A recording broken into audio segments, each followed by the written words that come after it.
Hello, my name is Marjaneh Rouhani, and I'm honored to be here today, Friday, May 14th, 2021.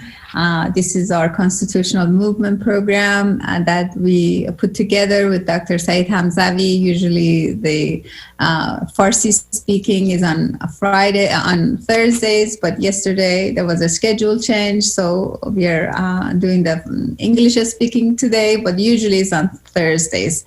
The program, thanks to all the staff, Ms. Mahnaz, Mr. Siavash, and also Mr. Watankho at the International Television Iran RUI that's been holding it together really by the financial support of all Iranians across the world, the freedom fighters across the world, for freedom of speech, freedom of expression, freedom of religion.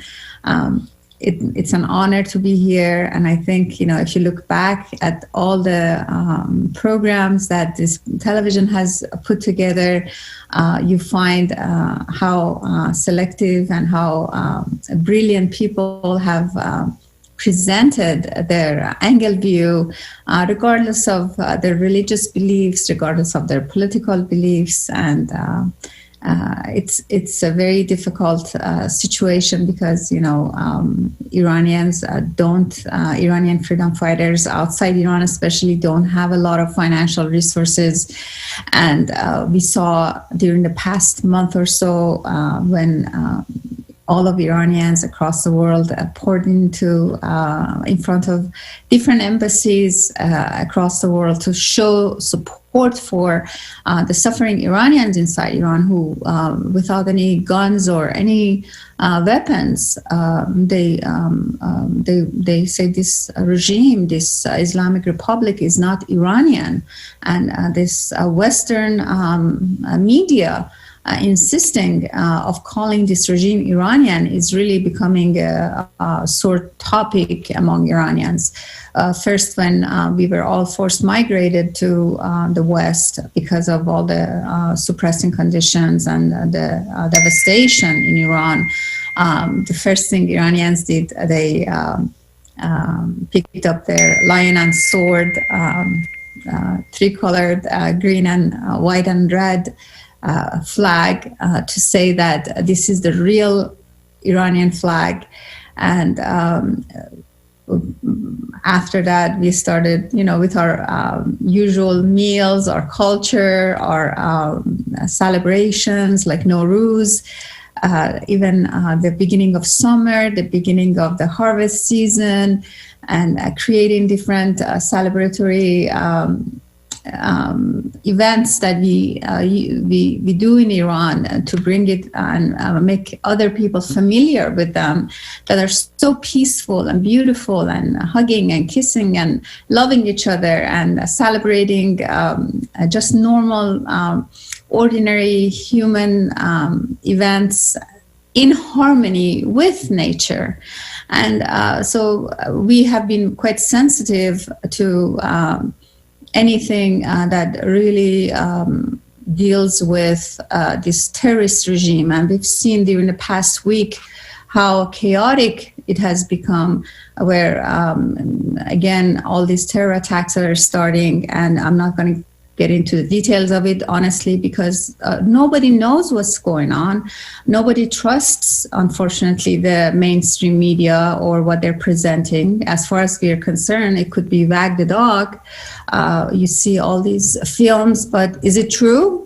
After all the lies, after all the deceptions, after all the productions about different topics, from health to politics to economics to freedom to women freedom, and all these cancel culture and all these chaotic vocabulary that everything is upside down, I think it would be an exaggeration to even start believing what's being broadcasted in mainstream media, including, for example, I'm very thankful to Mr. Tucker Carlson, for example, who had one of the pioneering physicians on his program to talk about coronavirus and its treatment.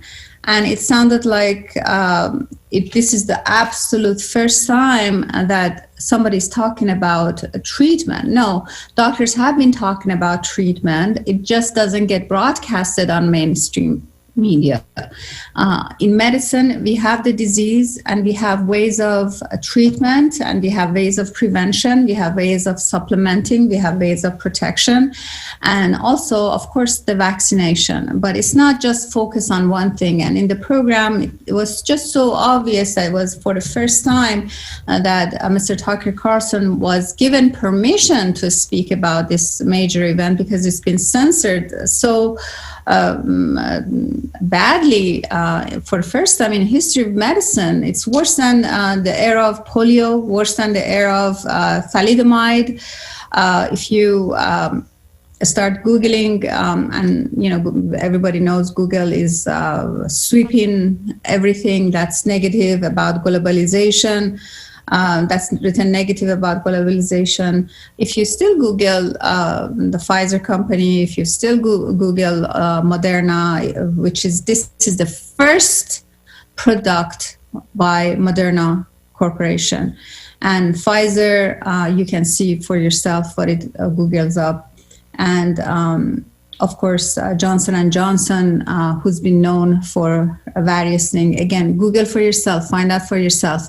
What we hear is that one physician on mainstream media saying certain things, and as if there are no other physicians, no other opinions, no other discussion or arguments being held, no other questions across the world, and vaccine, and there's no other wings of medicine discussed. And that's where people start asking questions, because we are human beings, and maybe the authorities feel like we should better act like cattle and not speak up. And especially in the Middle Eastern region, in India, for example, we see different shaping of this spread of this terrible disease, where people are desperate. And thanks to Television Iran REI, again, we were able to present the testing in Lordegan, which is an Iranian region, and about 300 people, and some of them were newborns, contracting HIV. And come to know that there are some HIV components that are inside this apparently man-made virus.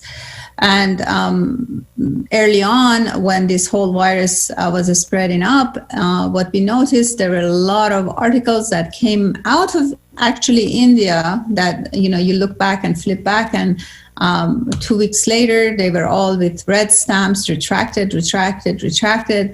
And ordinary people go about their lives, go about their business, want to put the meal on the table. There's a lot of noise. There's a lot. There's no space for thinking, and it's our responsibility when if we know something, to spread it by word of mouth, because we don't see it on mainstream media. They're quite rude. They're quite condescending. Miss Mada or other anchors on mainstream media, they are really rude to people who have posed any questions. And it's as if you're not supposed to ask any questions. And this is the United States of America. And actually, in this day, I'm proud to say that it's the size of the United States doubled due to 4C and due to future vision of Thomas Jefferson, who purchased the Louisiana Purchase, that became a Louisiana Purchase, famous from Napoleon, who was buying it to support its own his war, because he didn't believe in the Bank of France, all the high interest bankers who were really reluctant to even loan to him, and if they loaned money to him, they wanted to give him a very high interest. So he decided to sell the Louisiana Purchase, and then subsequent to that, we had the Lewis and Clark expedition that went westward and mapped the United States. So this country is full of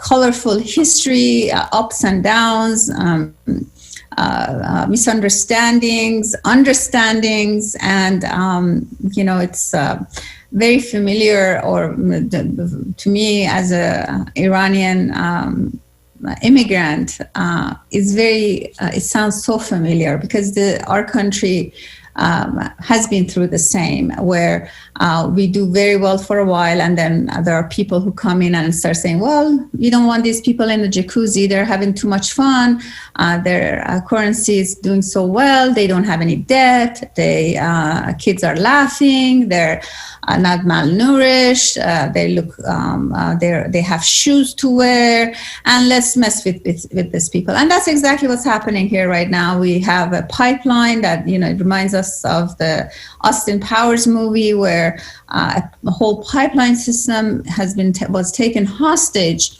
and then for $5 million.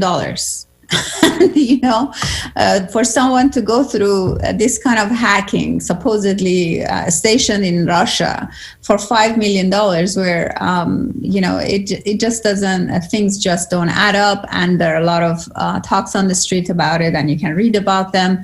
But we are living in very strange times, and it seems like because the mainstream media that has a million viewer platform, which are losing their viewers like leaves, because at least I have to tell you, anybody I see, they say, well, we are not watching the news, we are not watching the media anymore. And so the whole communication system has really moved to word of mouth and people talking to each other, which actually spreads much faster than even the internet, I have to tell you. Because some psychological reason behind it, people are shutting off a lot of their apps. They feel they are being followed by or tracked by these apps who want their money. It boils down to their money. And, if you look at a skirt from like 4 years ago and you look up something, and then the skirts start dancing in front of the computer, and all of you, I'm sure, have experienced that, then there is something wrong. Now, for this whole, as President Eisenhower put it together, industrial, on his farewell speech, he talked about the industrial military complex. For this whole craziness to come together after many years, there has to be 5 wings of departments to actually work very closely and in good harmony for a plan to roll out. And that's the military, that's the technology sector, that's the media sector, that's the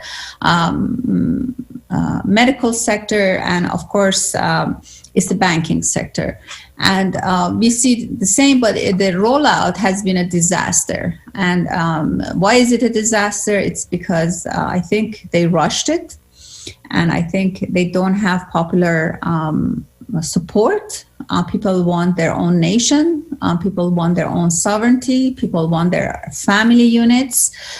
People are not racist. And there are some discriminations that we developed as earlyhood. If somebody, bully us and they look a certain way, then later on in life, maybe we have some discriminations against that facial feature, and that's a psychological factor in anybody. But if we were a racist nation in the United States of America, we are set to believe through corporations, as a matter of fact, Disney, Coca-Cola, Kellogg, of all Ford, of all these mega corporations, then how did the United States of America elect President Obama? how did all these mass media had the First Lady, Michelle Obama, plastered all over every newspaper, every model magazine with beautiful clothing, with the cause she had picked up, and the cause was nutrition. And now there were like some criticism or what have you, but it was there and nobody was complaining, and anybody who was not happy with the situation, they didn't do anything crazy, and they waited for a subsequent election. And as a matter of fact, by the second election, because Mr. Obama had started 7 wars and had not supported the Iranians and said that, oh, it's their culture and the Islamic Republic can take care of their own, and we are not their own, Mr. Obama. We are not, Iranians do not believe and do not consider Islamic Republic an Iranian regime. And this goes to all the politicians across the world who keep calling the Iranian regime. It's not an Iranian regime. And Iranians are far, far, far from this Islamic Republic that everybody wants to accuse. Iranians have supported people who have fled from the Nazis, have given housing to the Polish people, have been the housing for Christianity, have been the best relations with their neighbors, have had the whole concept of freedom of speech, freedom of religion, freedom of expression. And it's you can read on many of the old ancient languages that you don't see them translated, as a matter of fact, in many museums. And what's aggravating to many Iranians, and I have noticed, and I want to reflect it here now that I have a chance here, thank you, is that in no museums you see Judaism art, for example, or Christian art, for example, unless you are in a temple, or unless you are in a, for example, Vatican. That's a different story. Even in Vatican, when you visit, you don't they don't mention Christian art. And that's just the opposite about Iran, where Iranians are making tiles, are making different rugs, different types of jewelry that are state of art and just beyond imagination how delicate they are. All of a sudden they're called the Islamic art. Since when? Only if you want to call it a religious presentation of art, it should cover everything, not specifically against Iranians, because Iranians feel quite left alone and left by their own devices, and feel like, what have we done to deserve this? We have served humanity. We've, and I just give you an example. I mean, we have in our culture, if there's a pregnant woman even passing by and somebody is eating and they think that the pregnant woman smell the food, it's our culture to make sure that we offer the meal to the pregnant woman, and it's quite a conversation, a very very delightful conversation. And these are the little things to make each other happy at a very, very small scale, and you can go to the much higher scale, where the Jews are set free, and where the whole nation in Greece are freed, and their constitutional republic restored, and all the other good things that we have contributed. And all of a sudden we feel that, what have we done? Why is the whole world seem to be kind of jumping over our existence? And that becomes very important concept actually in psychology and psychiatry, when mass media ignores, or there's just some sort of a pattern, and we kind of emphasize on patterns of behavior in psychology and psychiatry. The pattern of ignoring, a pattern of not belonging, a pattern of Iranians didn't do anything and Iranians are Islamic Republic. And over and over again, Iranians have come out without any weapons, with just peaceful protesting that this Islamic Republic is not us, is not Iranian. We don't want any aggression towards any other neighboring brothers and sisters, specifically Israel, who we actually had an unmarked building for the first time in Takht Jamshid Street, number 5, block number 5. If some of our wonderful Jewish friends remember, we had basically an embassy there. Yes, it was unmarked because no other nation was even acknowledging Israel, but we have a big heart, and we want to, we are a very inclusive nation by nature, and we want that inclusivity to be part of everybody's nature. And for example, if you want to even talk about religion, you see that message, the true message, not in the system where everybody was was forced to become a Christian or what have you. The true message of Jesus Christ was love, and love is quite powerful. And the message has been love. And the message has been togetherness. The message has been to watch for each other and not let, if there's a famine coming, or there's a war coming, or there's a shortage of anything coming, to let our neighbors go hungry, or then our neighbors to suffer. And that starts at a very, very small scale, but it can become very, very huge. And this comes in with this, I want to tie it into what is happening actually in the United States. And the United States is a very, very important entity as a country, as a nation, as process that can impact the whole world by their policies and by how things are set. For example, we are trained as physicians to treat one patient at a time, one person at a time. And when we see as physicians that people are led like cattle into gymnasiums, into stadiums to get a jab, quote unquote, a jab. It's not a jab. Everybody's risk is different. Everybody's condition is different. Virus, as they come in and hit a population, they're very lethal and lower level of contagiousness.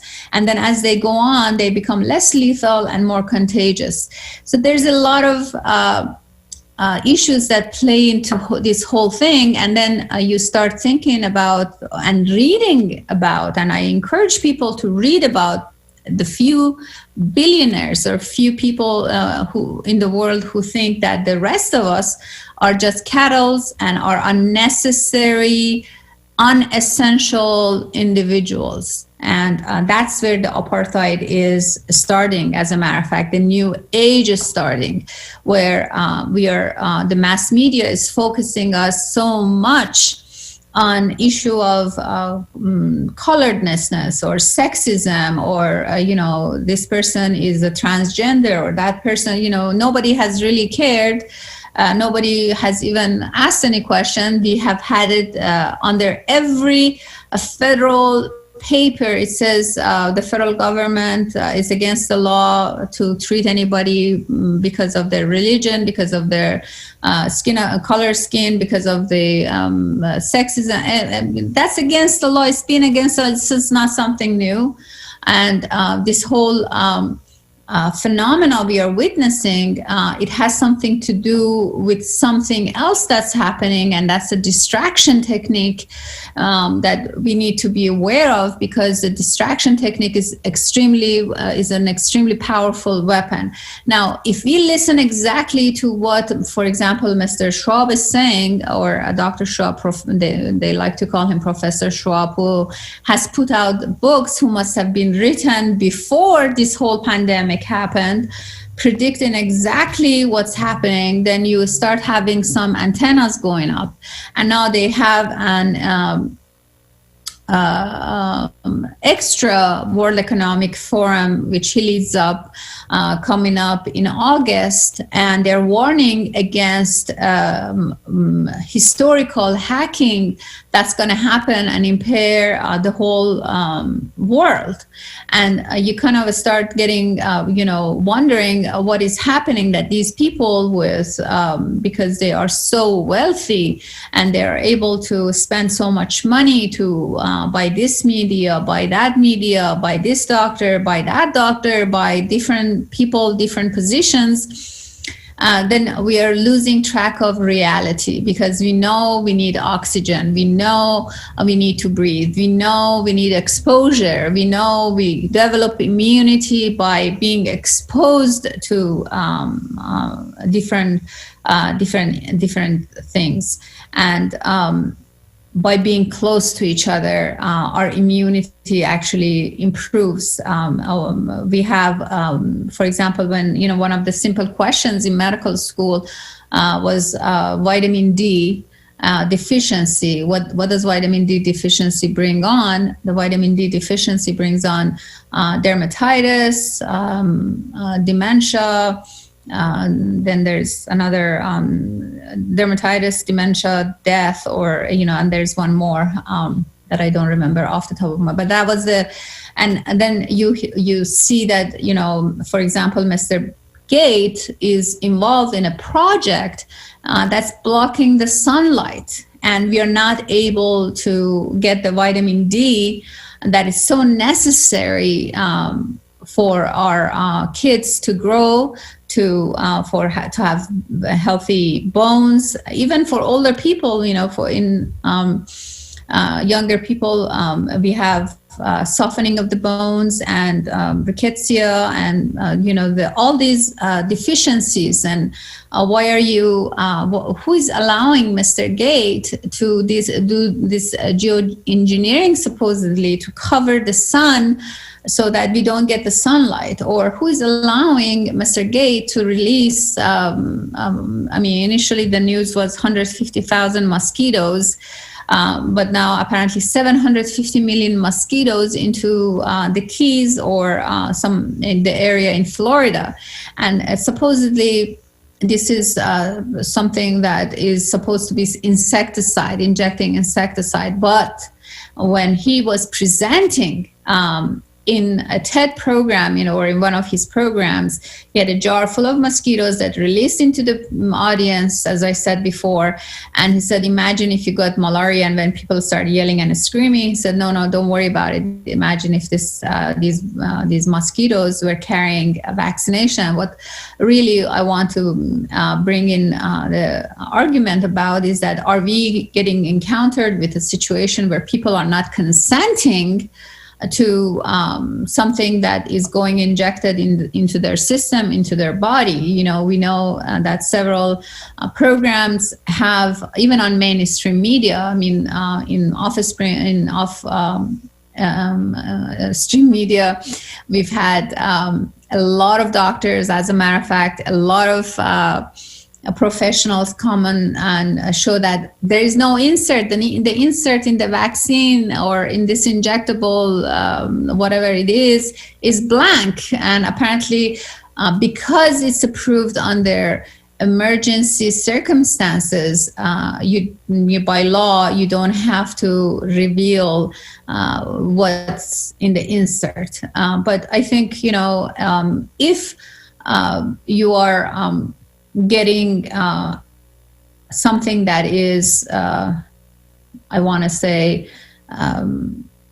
investigational, people should be signing that this is investigational, and this is not a routine vaccine or something you come up with in a few hours or a few days. How could this be? And after all of this time, again, we should have accomplished herd immunity, and we don't hear about herd immunity.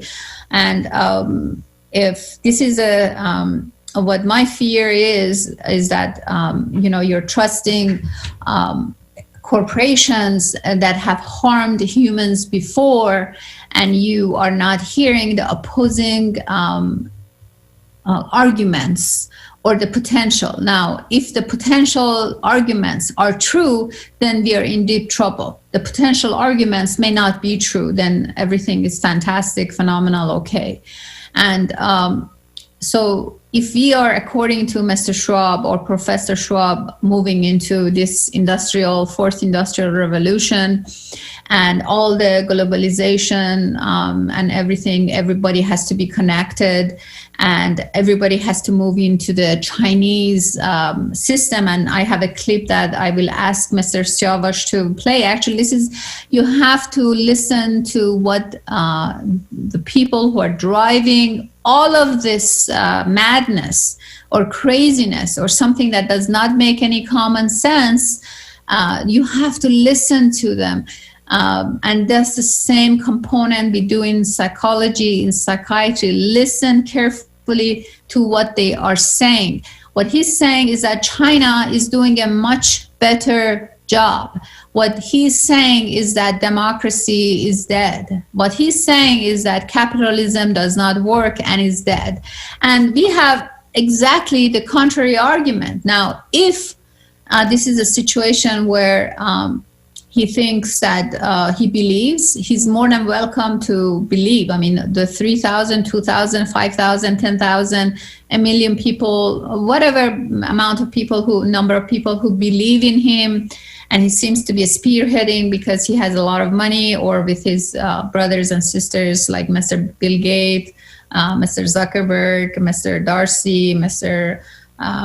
Soros, all these people who really believe in this. They get together while we've been working and paying taxes and trying to support our prospective governments. As a matter of fact, except the Islamic Republic, we have been not really paying attention to what these people have been doing. And if this is an argument they're making, and capitalism is dead and capitalism is not working, they have to, first of all, they are where they are because of capitalism. They're successful and they're able to do all of this, have $10,000 a night hotel room, or go places with their private jets because of capitalism. Now, socialism, what they're promoting is that, you turn over everything, your control, your thinking control, your money control, your feeling control, everything to us. And we know better how to do it because we know better. And I think most people realize that during the past century, the reason we have succeeded is individualism. Even during this freedom fighting with the Islamic Republic, even with all of this uphill battle against the Islamic Republic, which we know the globalists have created a wall and created a huge hurdle against Iranians to accomplish freedom. And everywhere we go, I mean, it was Mr. Obama who made a deal with the Islamic Republic. It was Mr. Obama who did not rescue the Yazidi women. There is no ifs or buts about it. There are certain statements that you can go into their biographies, into their statements. This is not what I'm saying. This is he didn't. Those Yazidi women is that the women, they were taken as human slaves, while the whole first world countries with high technology watched. They just watched. Well, there's a huge problem with that. And then, the whole situation in Syria, which we don't know who's fighting against who, and this whole thing between Palestinian and Israeli people, where everything was okay, the Abraham deal was done, and people were coming together. And what we were actually, as Iranian dissidents and the Iranian inside Iran, we were asking that Iranians were missing at the table to create the full table peace. And now we're back to square one. And everybody's looking, something that Mr. Kerry was saying, it was impossible to achieve. And it was definitely possible during the past, during the 3 years where the Abraham deal was able to come together, except the Iranians needed to be at the table. The real Iranians, not the Islamic Republic. Islamic Republic is not Iranian regime. And they have proved it, and they have said it in their statements. They are considering Iran as a I want to say, what is the English word for it actually? They consider it a gift from a battle, or something that they have conquered. Not, you don't conquer your own country, and you can go back and this is not, all of what I'm saying, I'm sure you have heard before, and I'm just emphasizing that, this is what Iranians are saying, and that they have been taken hostage by this brutal Islamic regime, and that unlike a lot of other countries, fortunately, we as Iranians do have a constitution that if we are allowed to actually, not even allowed, I mean, people came in without without any guns or weapons since the past 5 years, asking for their own rules of law and their own constitution. And that's not a big deal to ask. That's not something crazy to ask. That's not something that the United Nations should turn their back on. And they did turn their back on when they recently chose Islamic Republic as for the head of the women's rights in the United Nations. So we are going the wrong direction, people. And somebody in, we had, thank God, 120 military individuals and people who have been part of the United States government in the national security put out a very nice letter saying we are going the wrong direction, and we are under threat for socialism and communism. And this is not something Americans are hard workers. Americans have never waited for a handout, and all they have asked from the government to go back to work. And last night we have President Biden tweeting something really un-American, basically. And God forbid if somebody else had done it, they would have been really criticized by morning time by media. But it seemed like nobody really from mainstream media had any issues with it. Now, we know, for example, that masks are not used by healthy people. Masks are used during surgery, have been used during surgery.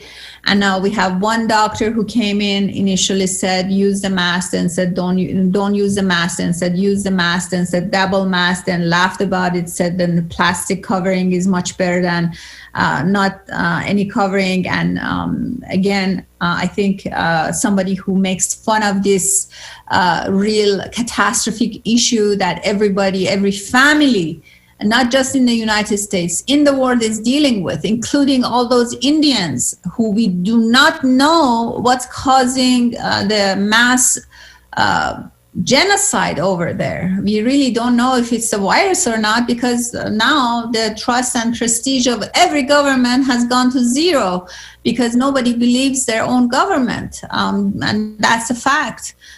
We don't know what's happening, because during the whole 1 year or a year and some months where Corona was wiping out the whole world, for example, or seems to be, but it seemed to be wiping out, because everybody was, all the other diseases had disappeared all of a sudden magically.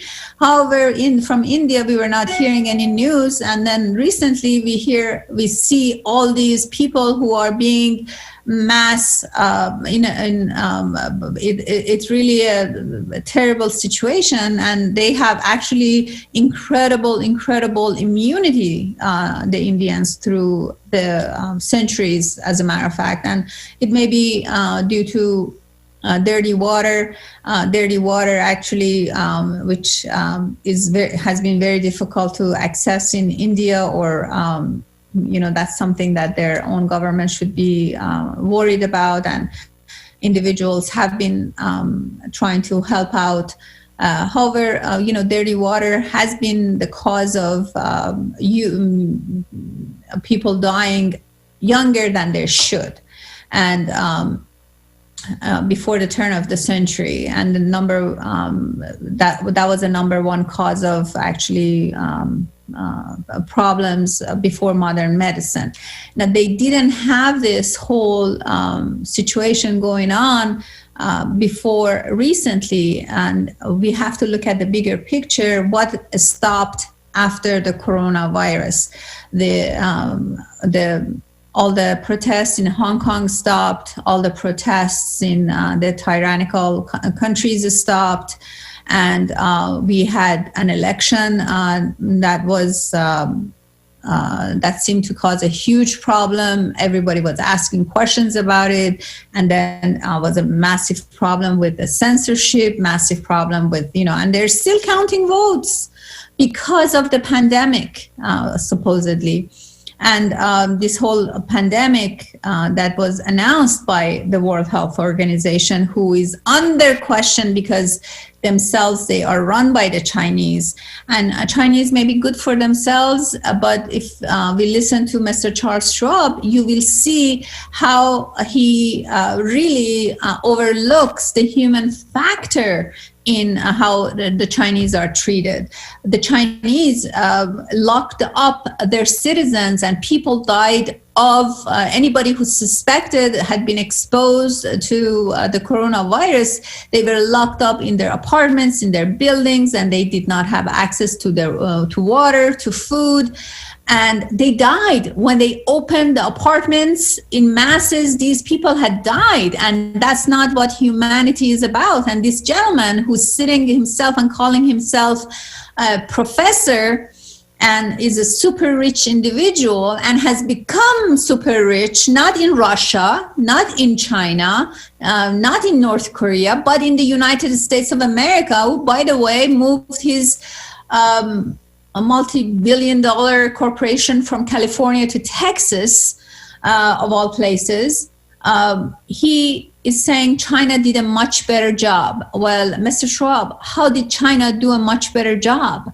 How did we do a poor job? We did not do a poor job. Actually, the United States has done a good job. We do, if you look at the real statistics, I guarantee you from the different articles that very brave, courageous institutions and physicians and scientists have put out, but have not been cited and have not been read by the mainstream media. We have accomplished herd immunity, and not just yesterday, not just last month, for a long time. Now, I wanted to ask Siavash if he's able to please listen to Mr. Schwab, please. First, I think it's very important to know that the COVID-19 pandemics just has accelerated certain trends which we had seen before and which actually were discussed in Davos this year, like the lack of inclusion, the lack of paying sufficient attention to the environment. So what we will see now is acceleration of those trends, and of course a unique opportunity to reset our global agenda, to do something about all those negative developments. I include also the lack of international cooperation. Because if we don't address those issues, we will end up in a much worse world than we are today.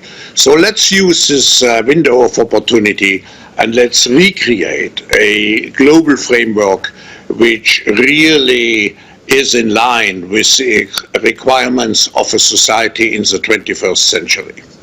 Klaus, it was day 2 of our coverage in January that we really started asking questions in Davos about coronavirus, and it wasn't obvious then that the virus would bring the global economy to its knees. You spent years debating the globalization models. Is it clear, because of coronavirus, that the planet is just too interconnected? I think we have two aspects actually contradicting each other.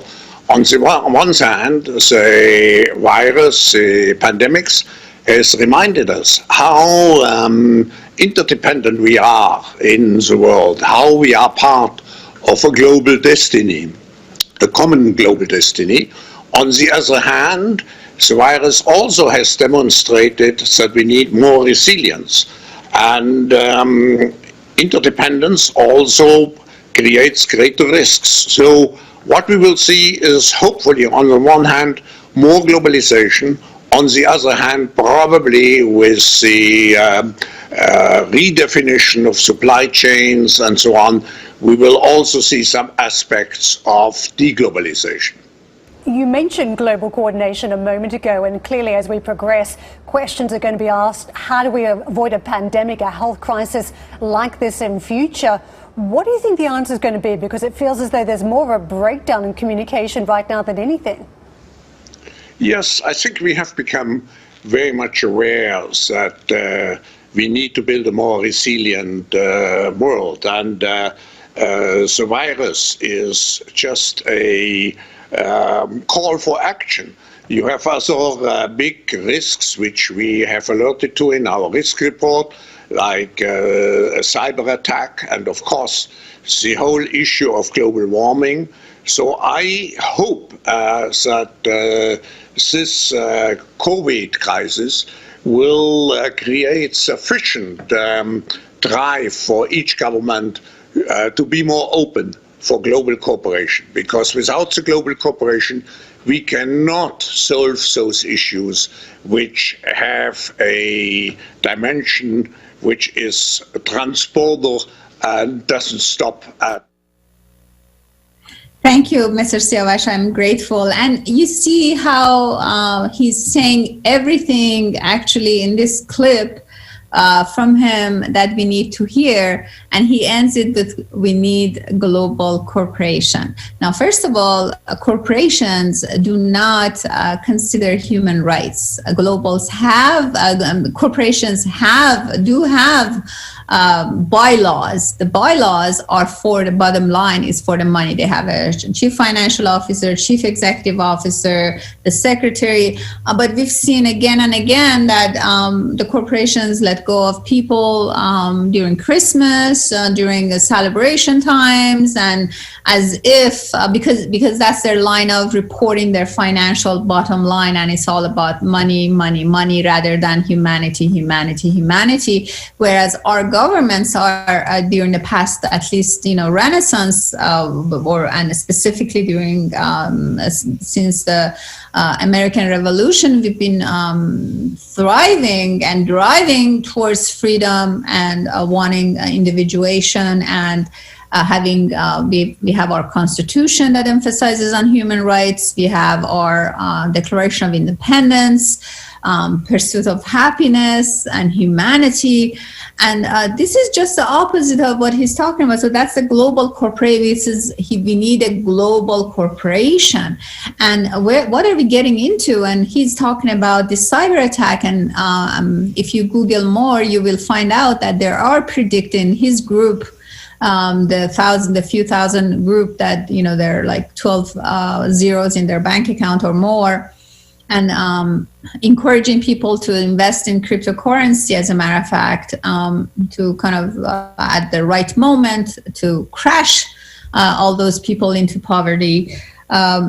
Then we need to be alarmed about what we are hearing, because if something has worked for us and something has given us success, we are not guinea pigs or lab rats to become another 60, 70 years of experiment like Stalin did with 60 million people dead, or how Hitler killed 6 million Jews.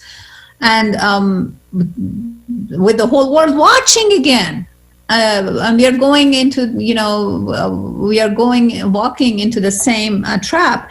And the other thing he talked about is started talking about worries about global warming. Mind you, we are in the ice ages still. If you look into the situation with the Earth aging, and climate change explains itself. Climate does change. And they have a hard time, as a matter of fact, explaining how it didn't reach their goalpost. So their goalpost, they had to move it to a lower degree. And so the other issue that they're talking about, as a matter of fact, he didn't mention here, but President Biden mentioned in one about during last week that humans are infrastructure. That's quite alarming, because infrastructure, if we are becoming infrastructure, that means a lot in terms of Internet of Other Things, and that means that we're included into this digital system where we are each iPhone that can receive messages, as a matter of fact, as it sounds crazy, through the nanoparticles, and being controlled by these global corporations, as you're hearing. As we're talking, there's been years and years of experimentation on the VMAT gene, which is the God gene, or basically stripping people from feeling within themselves for goodness, higher power. And you want to, it's up to you if you want to make a decision whether you want to stay a human being or become part of, instead of the cell phone that is outside your body, that basically is that you become something that there will be an app inside of yourself that they can manage. And as you see, for example, any application right now, if you install it, sometimes some of these apps or some of these systems are so difficult to delete. And how are you going to delete if this system is incorporated into your system? And, of course, all of this is going to come together with the 5G. But, talking about global warming again and all these things that he's talking about with the climate change, I have to remind you, they're moving towards electric cars, but the electric cars are using lithium batteries that are causing much more harm. And if you go and investigate, the lithium and all the other batteries cause more harm to humanity, to our soil, to our earth. And so this is all about money. And we have to stand up and do our part to stand up for what's right for our children, and to make them benefit from what we benefited through these many years for ourselves as individuals. I thank you for being with me today, and Dr. Saeed Hamzavi will be back on next Tuesday. Thank you.